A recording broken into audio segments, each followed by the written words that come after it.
천만금난저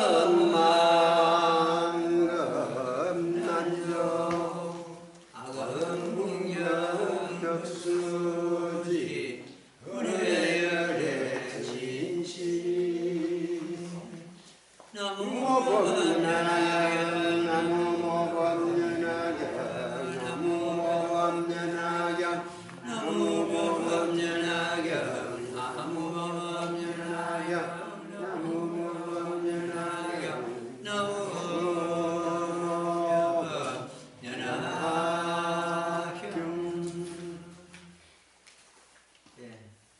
대성기신론 10페이지 세 번째 줄부터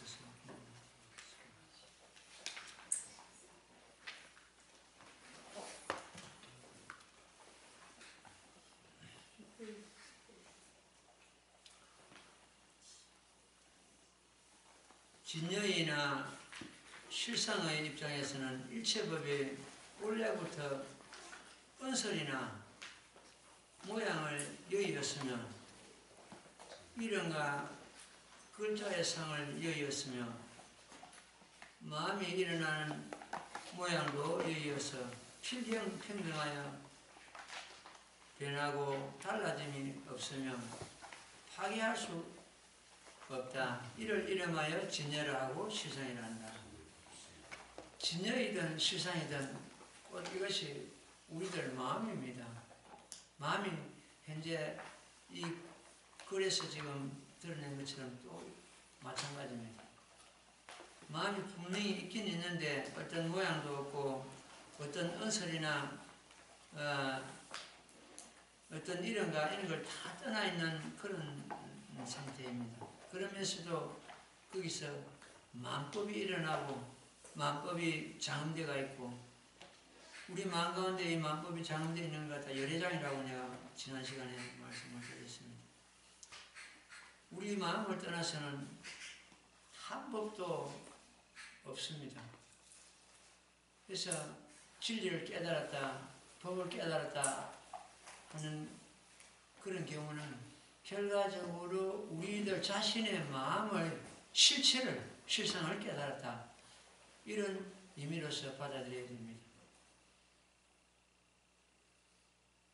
범부중생은 눈으로 보고 귀로 듣고 육군에 끄달려가지고 육경에 매달려가지고 거기에 집착하고 욕심내고 그러나 이 실상을 깨달은 자들은 항상 소소영영한 자기 자성에 머물고 있습니다. 그래서 무슨 말을 하더라도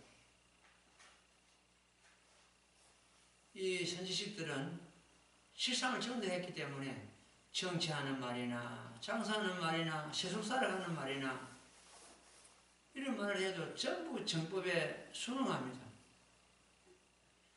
심지어 소송법을 이야기해도 전부 대성입니다.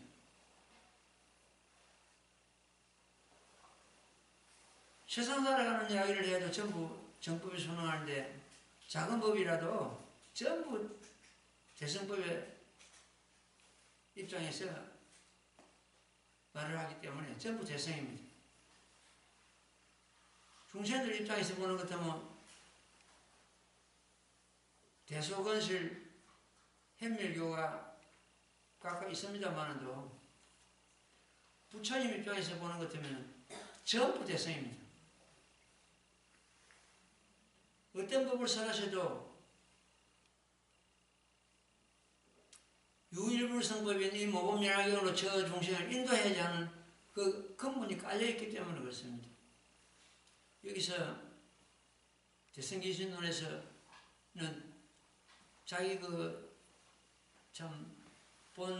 본래 그 마음을 갖다가 진여라고 표현을 했고 우리 법화에서는 이를 갖다가 실상이라고 이렇게 일컫고 있습니다. 그러니까 실상과 진여는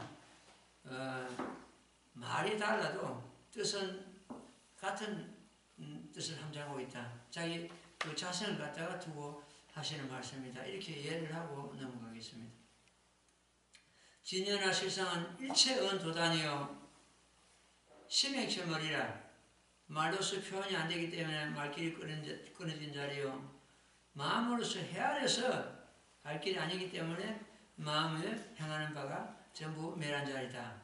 일체법은 가히 말길이 끊어졌고 생각이 모두 멸하였으니 바로 상자정멸상이다. 이 상자정멸상은 법화경의 사구경의 핵심 참 사구경입니다. 상자정멸상 스스로 우리 마음의 정멸상을 갖다가 누가 갖다 준 것도 아니고 내가 빌려온 것도 아니고 뽑은 것도 아니고 갑자기 생긴 것도 아니고 또 미래세상이 없어질 것도 아니고 항상 스스로 저절로 정멸상이다. 이 정멸상은 열반상이다, 멸도다, 같은 말이 되겠습니다. 그냥 정멸이라는 것은 바로 실상을 두고 하시는 말씀인데 이 실상은 결국 정멸은 공하다는 생각마저 공한 상태를 말합니다. 지금 건강계에서는 그 공도를 갖다가 말씀하고 있습니다. 공도를 말씀하는데 그 건강계에서는 공을 공도를 갖다가 지금 설파하고 있습니다만 여기서는 그 공을 법학에서는 활용하고 공에서 다시 생명을 불어넣는 그러한 경우가 되겠습니다. 그래서 그 공이 더 나아가는 것처럼 바로 정멸이라고 이렇게 우리는 이해하면 되겠습니다.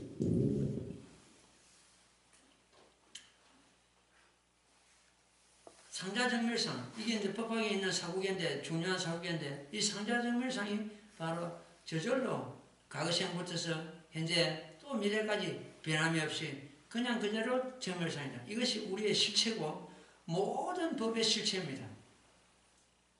우리 마음의 실체가 모든 법이 우리 마음이라고 그러죠.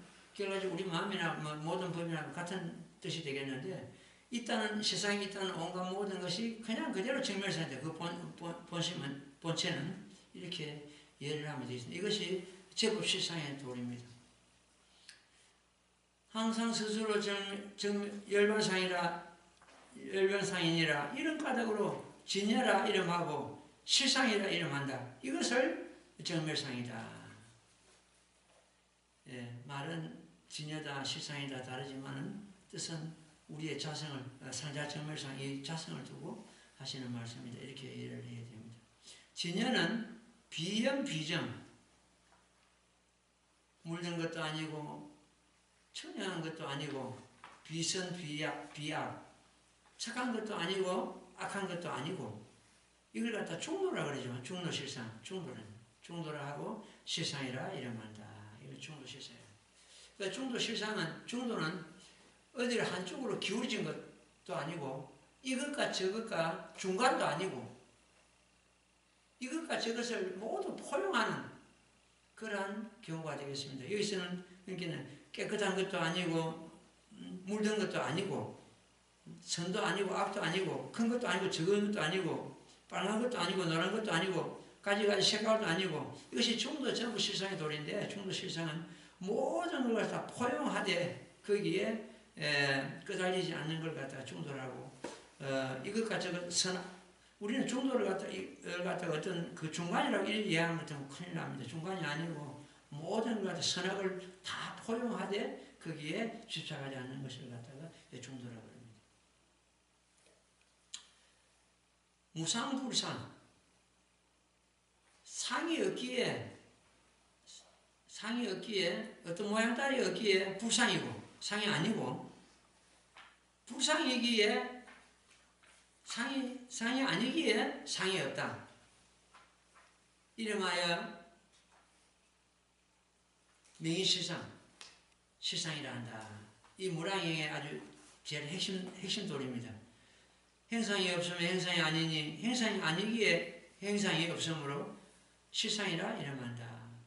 이제 이런 경우는 우리가 문자로서만 풀락하는 것은 머리가 뱅뱅 돕니다.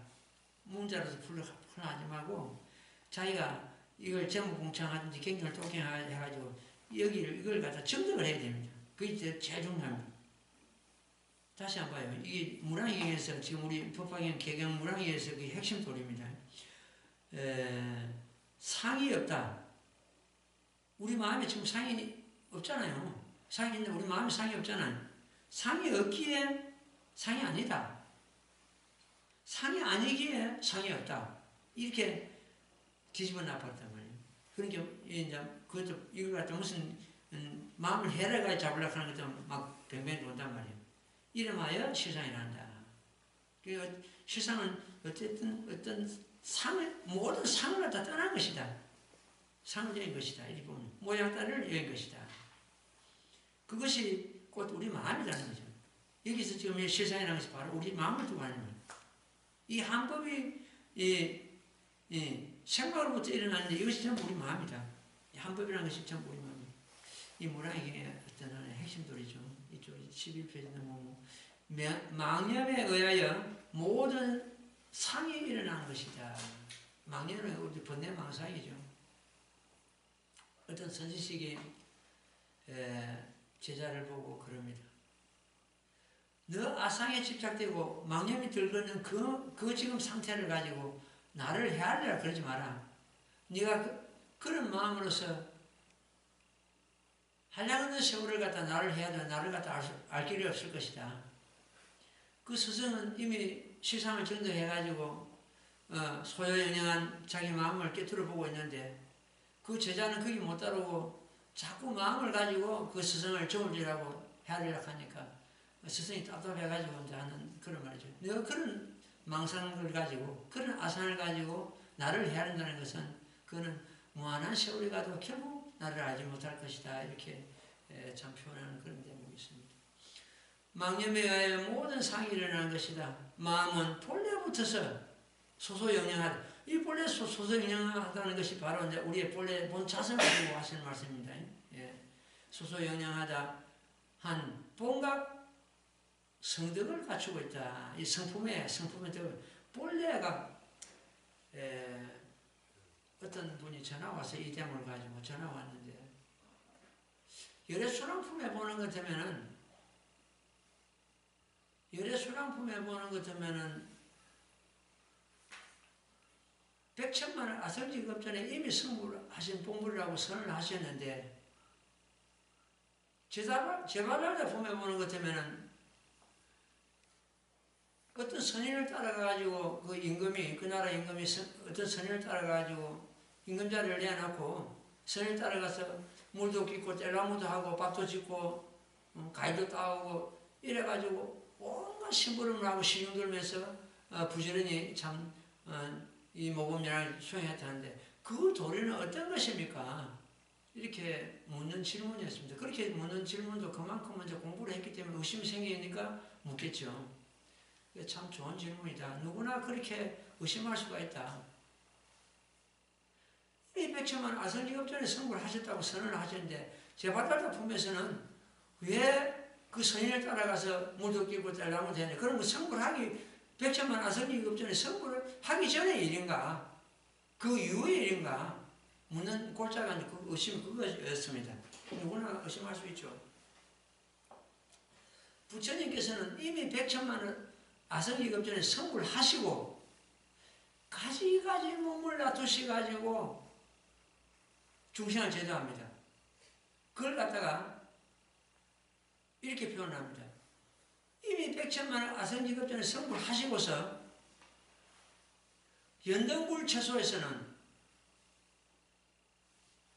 선의 선인이라는 그런 이름을 가지고 몸을 받으셔가지고 수의수생하시고 대통지성 열애물 처소에서는 16왕자의 몸을 받으시고 수의수생하시고 이어망 물처소에서는 상불경이라는 그런 이름을 가지고 몸을 받으시고 또 수의수생하시고 그럼 제바달을 품에서도 답이 나온단 말이에요. 임금을 몸을 받아가지고 그 임금자리를 버리고 선을 따라가서 이 모범연하게 수의수생하는 그까지입니다. 수의수생하는 까지입니다. 우리도 마찬가지입니다. 우리의 본성은 본자질은 성불하신 부처님이라고 해서 더 거룩하고 더 훌륭하고, 성불 못한 중생이라 해서 그 본성이 하열하고 조금 적고 이런 것이 아니고 똑같습니다. 사실은 이시적으로 보는 것 때문에는 우리 본성은 이미 성불하고 있는 부처님의 성부가 똑같습니다. 그래서 여러분들이 이 말을 듣는 것 때문에 혹시 또 너무 나태하고 건방하고 우쭐하고 싶어서 내가 이런 참 조심스럽긴 조심스러운데, 본래 중생이 본래 부처였습니다.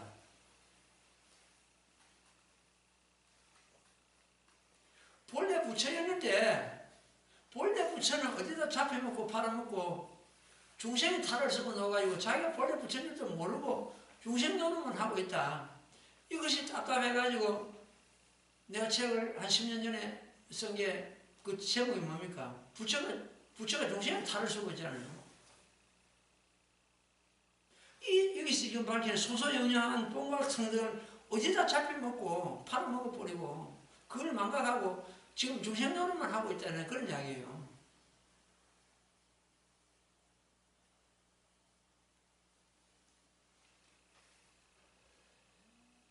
부처님께서는 그 본래 무량백천 아성지급전에 성불을 하시고서 가시가지 몸을 놔두셔가지고 중생을 제도합니다.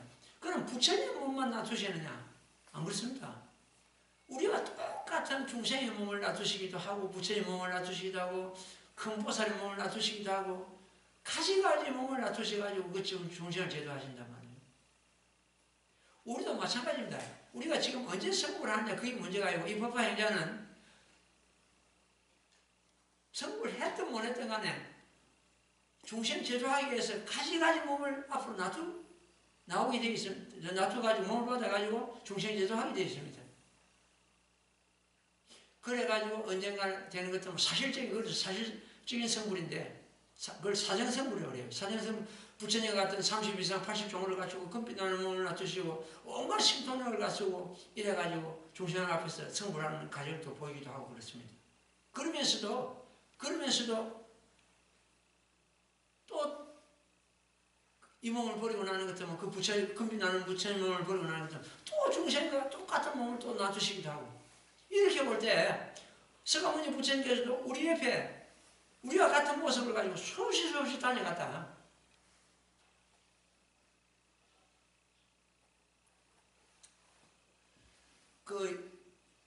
우리 한토에 와가지고 선종에서 보는 것 같으면 달마대사를 갖다 제1조, 그 다음에 해가스님, 해가가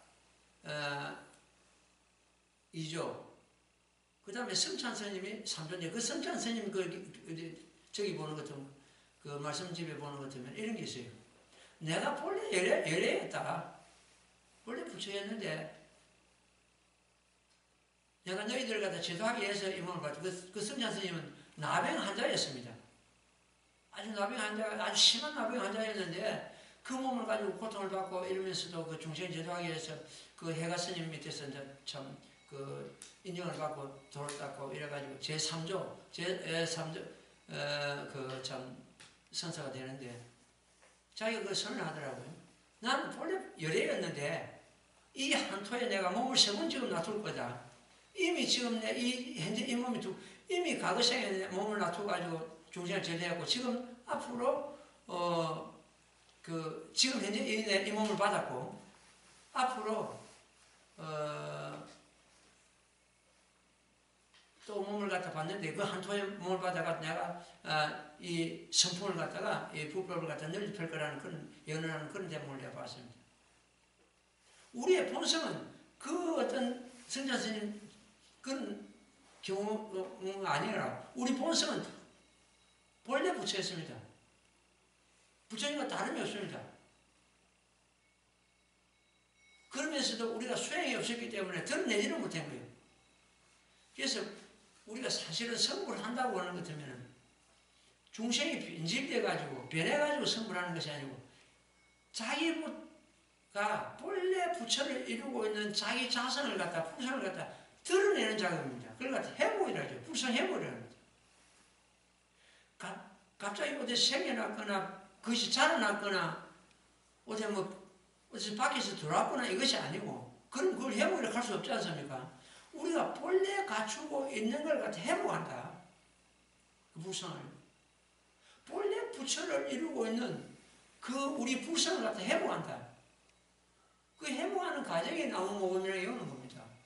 자기 자성을 갖다가 드러내는 작업이거든요. 회복하는 작업. 우리가 부처가 된다는 것은 불성 회복입니다. 중생이 변질해가지고, 부처가 변질해가지고, 변해가지고 부처가 되는 것이 아니고, 회복입니다. 여기서 이제 밝히는 소소영영한 그 자리입니다. 본각자성. 여기서 본각 성덕이라고 했거든요. 본래 이루고 있는 그 부처. 아주 이게 참 중요한 단어입니다. 소소영영하고 본각 성덕을 갖추고 있다. 일체 만법이 다 평등한 진여를 떠나 한 법도 존재하지 않는다. 이 진여는 우리 마음이라고 했죠. 마음을 떠나서 한 법도 존재하지 않는다. 일체 만법이 우리 마음과 함정하고 있다. 따라서 팔만대장경이 우리가 넘볼 수 없고 우리가 성취할 수 없고 우리가 갖출 수 없는 그런 말씀이 아니라는 거예요. 전부 우리가 다 이미 갖추고 있고 우리가 성취할 수 있고 우리가 거기 도달할 수 있는 그런 말씀을 하셨지.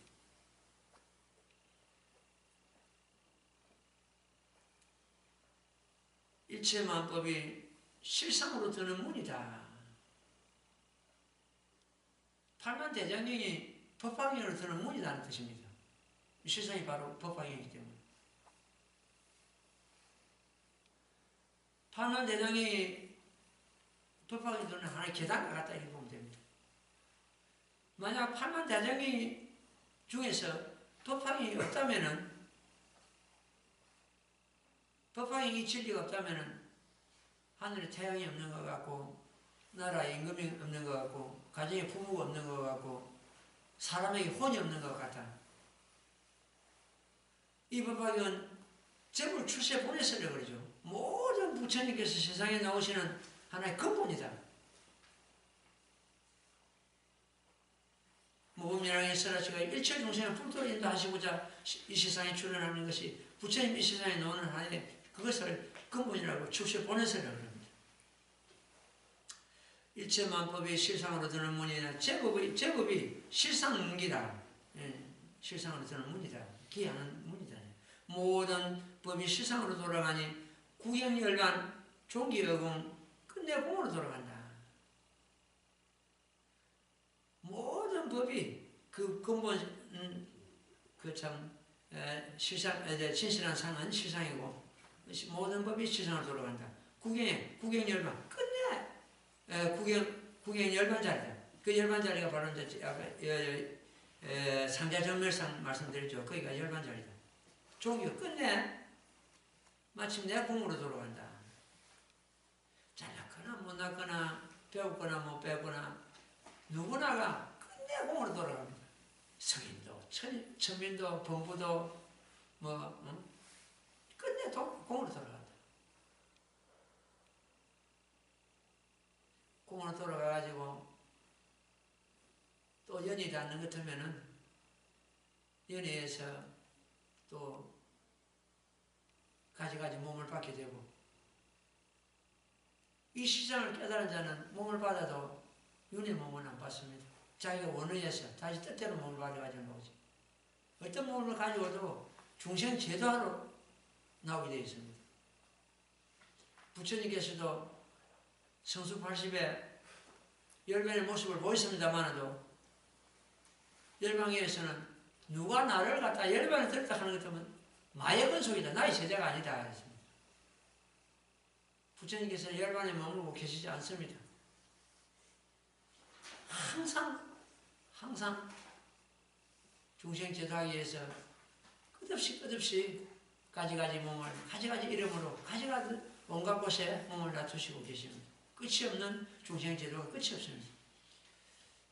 시상의 이명이 진여이요 법성이요. 법성은 우리 자성을 두고 하는 말씀이죠. 법신이요 열반이며 진제이다. 이 이름만 단어만 다를 뿐이지 전부 실상이라는 의미는 똑같습니다. 시상을 두고 하시는 말씀입니다. 그 경연에 보는 것도 뭐 어떤 경연은 진제력하고 어떤 경연은 법선력하고 어떤 경연은 법신력하고 어떤 경연은 진제력하고 제일이제력하고 가지가지 아주 이렇게 참 단어가 나옵니다. 그러나 전부 시상을 두고 하시는 말씀입니다. 유망에서는 이 시상 자리를 갖다가 불이복무이라고 그러죠. 불이복무. 상계 유심소장이라. 상계가 전부 오직 마음으로 쓰인 것이다. 그 한계에 보는 것 때문에 일체 유심조라고 그랬죠. 똑같은 말입니다. 예. 마음이 전부 다 조작한 것이다. 그 마음은 하가라 그랬죠. 지금 이 상계가 마치 흰 백지와 같은데 거기다 마음이 이제 가지가지 이제 그림을 그려놓는 거예요. 마음은 하가와 같다.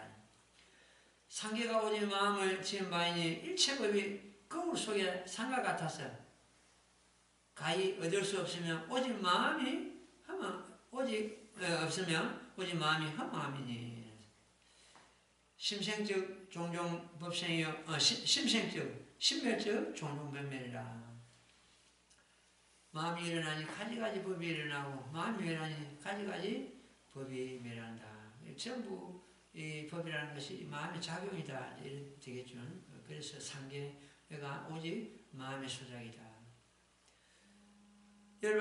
법화경에서 이르시되 일체관법 계무소유 유효허공 무유계무라.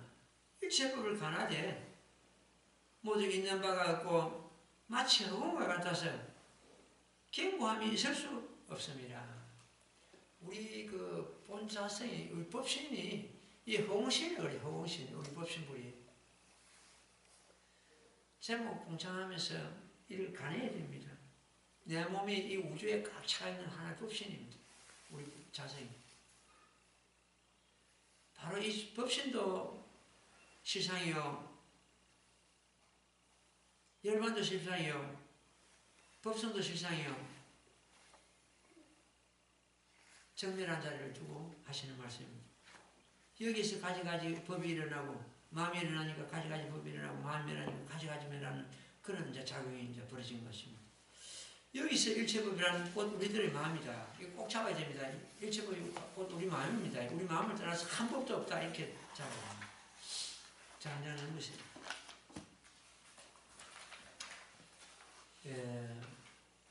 물은 아무 그릇에나 담깁니다. 부드럽기 때문에 그렇죠. 물보다 부드러운 게 있습니까? 뭡니까? 공기죠. 공기보다 더 부드러운 게 있습니다. 뭡니까? 진공입니다.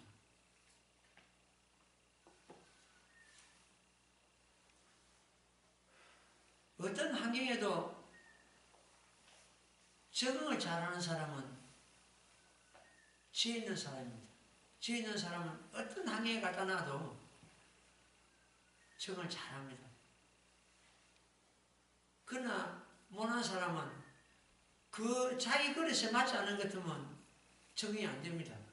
자기 그릇에 환경을 갖다가 자기 그릇에 맞추려고 그러는 거예요. 지혜 있는 사람은 그 환경에다 자기를 맞춰버리는데 어떤 환경이라도 그 지혜 있는 사람 적응이 되는데 못난 사람은 적응이 안 되는 거예요. 그 환경을 자기한테 맞추려고 하면 환경이 맞아집니까? 자기가 그 환경을 맞아줘야 되지. 그래서 우리는 이 법문을 수행함으로 해서 지혜가 생기기 때문에 어떤 환경에서도 살아남아야 된다는 이야기가 바로 이겁니다. 어떤 경우에도 여기서도 공부를 하다가 자기 어떤 그게 맞지 않아가지고 뭐 스님이 마음에 안 들거나 법이 마음에 안 들거나 막 그냥 떠나잖아요. 내가 그걸 환경을 갖다 다 수용하고 다 적응한다는 것 같으면 갈 리가 없는데 더 가가지고 여기보다 더 큰 법이 있고 뭐 더 어떤 다른 진리가 있다면은 100번 가야 됩니다.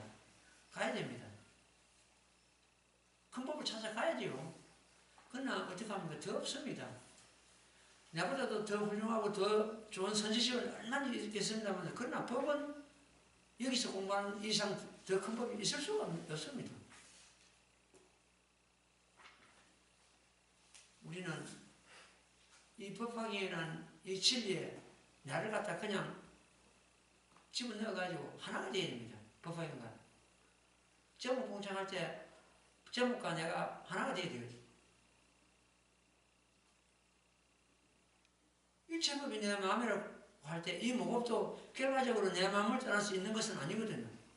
모법 연락이 있고 내 마음입니다. 마음의 실상을 깨달는 것을 모법 연락을 까다렸다. 법을 정득했다. 이렇게 이해를 하면 됩니다. 자, 또 책을 한번 봐요. 본래부터 자성은 청정함이라.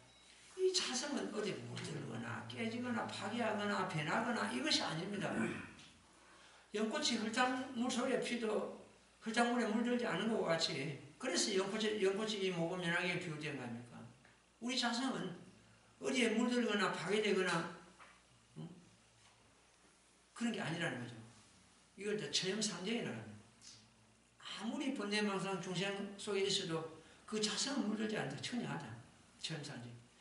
비록 물든 마음이 있으나 본각의 마음은 항상 해서 변하지 아니함이라 이를 처형상정이라 하느니라. 예, 처형상정. 물든 곳에 있어도 거기에 참 자기 그 청정함을 항상 지키고 있다는, 깨끗함을 지키고 있다는 그런 뜻입니다. 이른바 심성이 망념에 물들지 않은 것 같아 연꽃에 비유함이라. 연꽃이 진흙탕 속에 있어도 탁수에 물들지 않음이 우리의 심성과 생각이 생각은 망상 속에 있어도 우리 심성은 그 망상에 오염되지 않고 물들지 않는다는 그런 뜻이 되겠습니다. 항상 문영 가운데서 망상이 일어나니 마치 바다에서 파도가 일어나는 것과 같다. 파도가 아무리 일어나도 바다는 바다일 뿐이므로 자성은 변하지 않는다. 우리 그 자성의 바다에다가 어떤 망상이 일어나는 것은 그 바다에서 일어나는 파도와 같다. 이렇게 비유가 된 겁니다. 그러나 바다와 파도는 둘이 아니다. 이걸 갖다가 법화경 입장에서 보는 것 같으면 번뇌가 꼭 보리다. 이 법화 정신이에요. 번뇌가 꼭 보리. 우리가 만가지 일어나는 그 번뇌 자체가 깨달음이다. 깨달음 바다에서 하나 일어나는 파도 같은 거. 그 다음에 생사가 열반이다. 나고 죽는 이것이 바로 뭐냐면 상자열매사는 그랬잖아요. 그 상자열매사는 바로 이제 열반을 두고 하신 말이에요.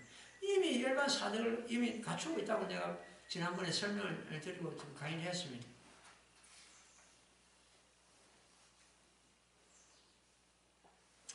자성불변, 부정불감, 불생불멸이다. 이는 뭐 지금 현재 반자신경에도 나오죠. 불정불감, 불어나는 것도 아니고 감하는 것도 아니고 또 뭐 나는 것도 아니고 멸하는 것도 아니고 이런 것이 우리의 자성이다. 바다와 파도가 둘이 아니듯 무명적 법성이요. 무명 막 그저 어둠이 없는, 밝음이 없는 이 자체가 법성이다. 법성과 그 무명이 둘이 아니다. 번뇌적 본이다. 죽을 때 자는 번뇌 그 자체가 깨달음이다. 생사적 열반이다. 나고 죽는 이것이 바로 우리의 열반이다. 이 열반에 집착된 자들은 일성이라고, 일성, 아란이나 백지부나 저런 경우는 열반, 내가 어떻게 하면 열반을, 그걸 그래들이 이제 얻은 열반은 진실한 열반이 아니고 생사를 면한 자리입니다. 부처님께서는 그 열반에 집착하는 그들을 위해서 방편으로서 참 이성삼성이 얻은 열반을 갖다 내려놨는데 그건 진실한 열반, 이 법화경 입장에서 보면 진실한 열반이 아니고 개우 생사를 면한 자리다. 그걸 허망한 뭘 면한 자리다. 우리가 생사를 해탈했다고 생사를 면했다고 해서 거기가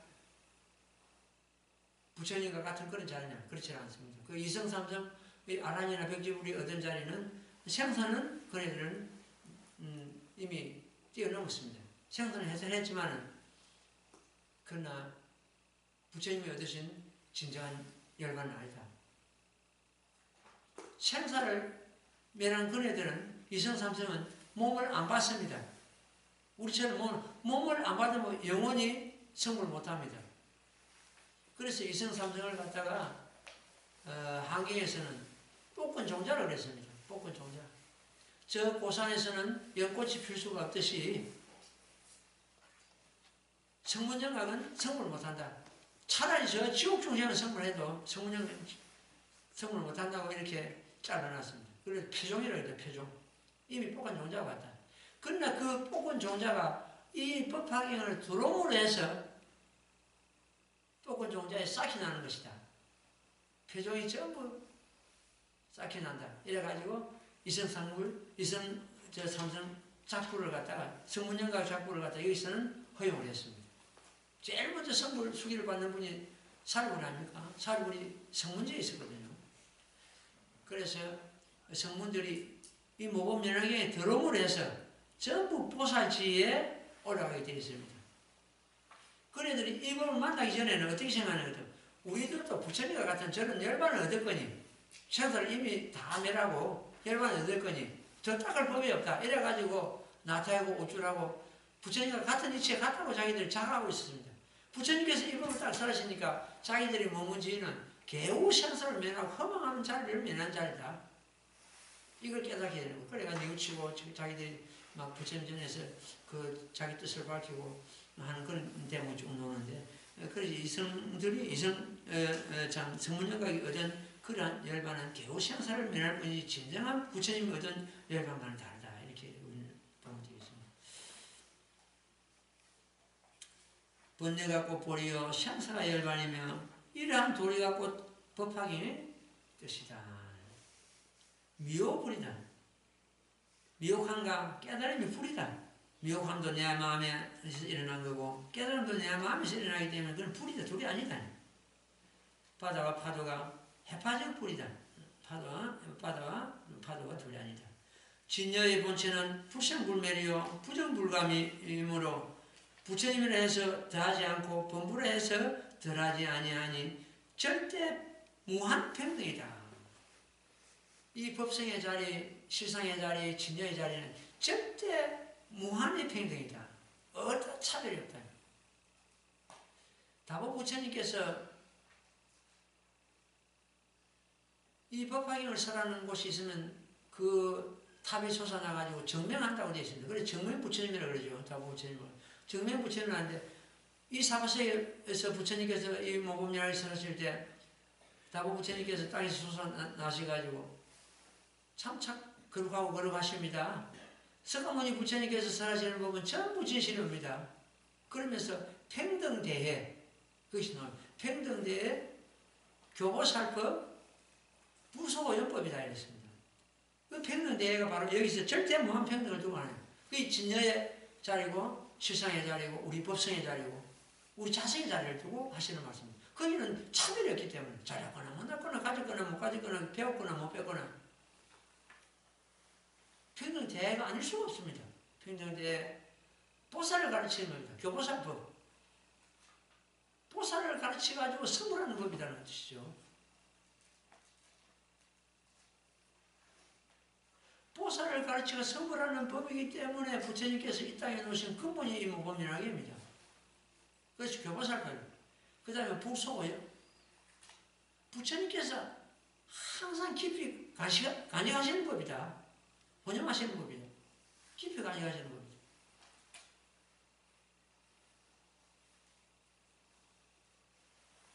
이 법을 부처님께서 깊이 간직하심으로 해서 이 법을 받아 지닌 자를 또 깊이 간직하시게 됩니다. 이 법을 받아 지님으로 해서 언젠가는 부처가 되기 때문에 이 법을 받아진 자를 혼양하지 않을 수가 없습니다. 임금 아들이 임금이 되어야 되고 부처님 아들이 부처님이 되는 것처럼 이 법을 받아진 자는 부처님의 진정한 법자다. 그러니까 이 법을 받아진 자는 부처님께서 시방제국께서 혼양하시는 바이다. 깊이 간직하시는 바가 된다. 부처님으로부터 절대적인 보호를 받고 있다. 이렇게 우리는 참 자긍심을 가져도 좋습니다. 그 다음에 그 13페이지는 뭐 열반사득. 열반사득은 내가 전에 한번 강의를 한번 했는데 다시 한번 짚어보자면 그 열반사득을 갖다가 법신사득이라고 그러죠. 법신사득이라고 하고 이것들은 상락아정이란다. 상락아정. 그 상락아정 이 네 가지를 갖다가 열반사득이라고 그러는데 제가 한번 보자고요. 상들 항상 그 덕이죠. 생멸이 변천함이 없는 덕. 우리 자손은 생멸이 없다고 되어 있습니다. 없는 걸 깨달아야 됩니다. 생멸이 없습니다. 나고 죽는 것은 이 몸이 나고 죽을 뿐이지 우리 자손은 나고 죽음이 없습니다. 그런데 이 자성을 나고 죽음이 없는데 나고 죽음이 있는 이 육신에 끄달려가지고 육신의 시종이 돼가지고 평생을 살아갑니다. 우리 사람들이. 대부분이 거의가 육신의 시종이 되기 때문에 잘 먹어야 되고 잘 입어야 되고 좋은 데 가야 되고 좋은 데 살아야 되고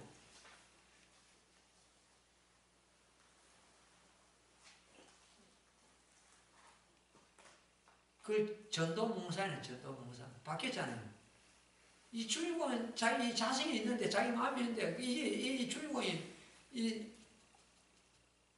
육신에 언젠가는 망가질 버려야 될 이 육신의 시종이 돼가 끌려다니자 한 병이나 마친단 말이에요. 근데 이 상덕은 그걸 뛰어넘은 걸 말합니다. 생명에 변천함이 없다. 생명이 없는 건 뭡니까? 우리 자성 아닙니까? 그걸 깨달았다는 뜻이에요. 그런 덕이다. 이걸 다 상덕이라는 겁니다. 낙덕. 생사의 고통을 갖다가 여인덕이다. 생사는 어떤 경우라도 고통이 따르기 마련입니다. 몸을 받았다면 고통은 필연적으로 생로병사의 고통, 사랑하는 사람과 이별하는 고통, 미워하는 사람과 만나는 고통, 구함이 이루어지지 않는 고통, 한없이 욕심이 일어나는 고통, 이런 고통이 우유고뇌 같은 이런 고통이 따르게 되어 있습니다. 몸을 받으면서. 근데 이 낙덕은 그걸 갖다 생사를 갖다 다 그런 고통에서 다 벗어났다는 거예요. 그 여인 고통입니다. 아덕.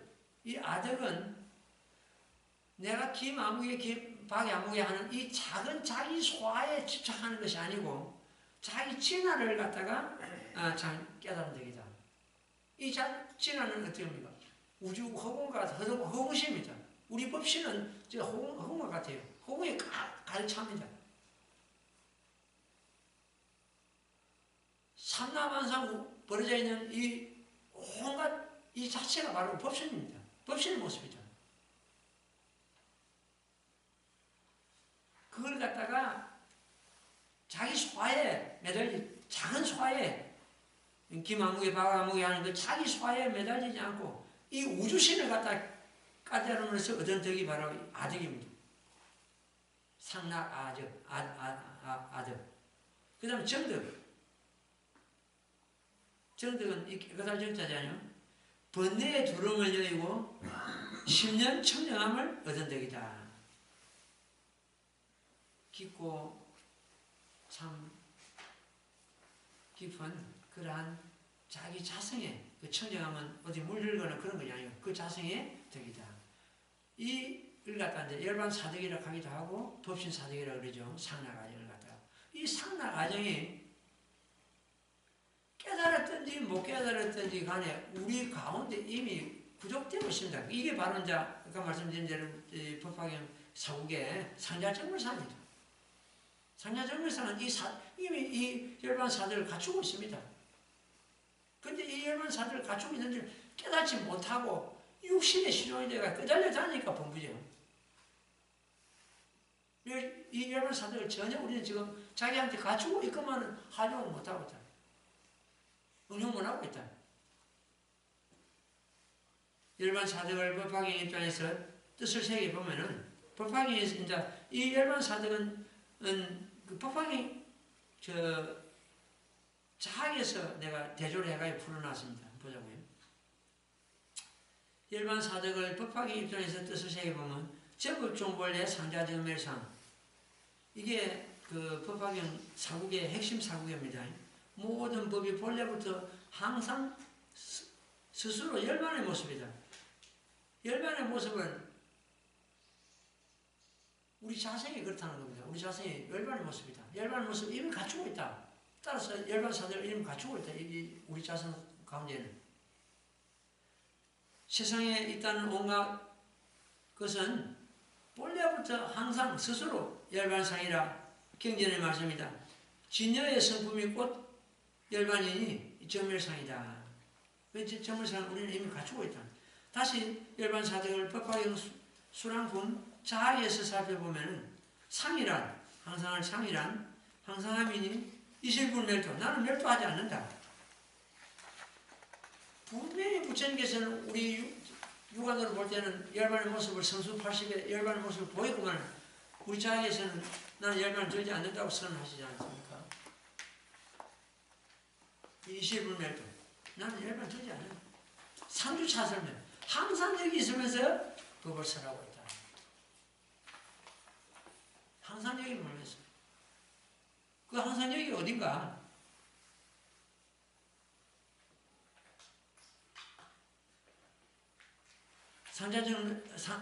상주 차설도 항상 여기 머물면서 설법하신다. 항상 머무는 여기 어딘가 차설법 상주 항상 여기 머물면서 법을 설한다는 여기 어딘가 여기 아님이 없다는 거예요. 여기 아님이 없다는 것은 부처님이 머무시지 않는 곳이 없다는 뜻이에요. 그러나 부처님께서는 부처님 홀로 계시는 법이 없습니다. 항상 중생과 같이 합니다. 따라서 내가 있는 그곳에 같이 하십니다. 내가 있는 그곳에 중생과 더불어 한다. 홀로 계시지 않는다. 여기 아닌 곳이 없다. 여기 아닌 곳이 없는 것이 상주차설법입니다. 이것이 상덕이다. 그 다음에 낙덕. 낙이란 중생을 제도하며 상설법교와 무수업 중생 항상